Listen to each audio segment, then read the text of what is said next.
Betty Shabazz. Née sous le nom de Betty Sanders le 28 mai 1934, pour cause de mauvais traitements, elle ne grandira pas avec ses parents biologiques, mais sera élevée par un couple d'entrepreneurs noirs dès l'âge de 11 ans. Elle se marie avec Malcolm X en 1958, avec qui elle aura 6 filles, Atala, Kubila, Iyassa, Gamila Lumumba et les jumelles Malika et Malak qui naîtront après l'assassinat de son mari sous ses yeux le 21 février 1965.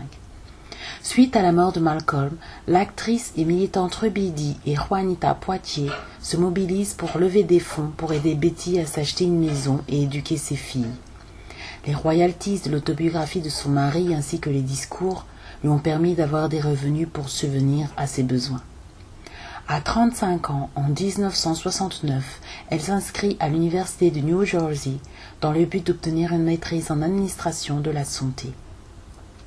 En 1972, Betty s'inscrit à l'université dans le Massachusetts et réussit à obtenir son diplôme de doctorat en administration et sciences de l'éducation.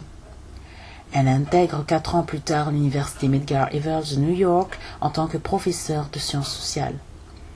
Dans les années 80 et 90, Betty Shabazz continua à développer son activité au sein de l'université, notamment en agrandissant le département de sciences sociales et obtint le titre de directrice de l'avancement institutionnel des affaires publiques en 1984, position qu'elle occupera jusqu'à son décès.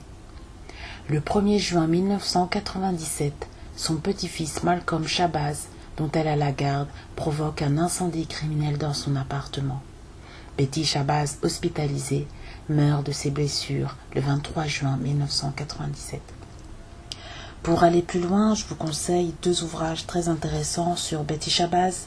Le premier, c'est Betty Shabazz, A Sister Friend Tribute in Words and Pictures, un livre magnifique où on a le témoignage de beaucoup de personnes qui l'ont côtoyée, en passant par Ruby Dee, Maya Angelou, John Warwick, Amanda Lewis, Ian Lavazant et beaucoup d'autres, et c'est un livre riche en anecdotes.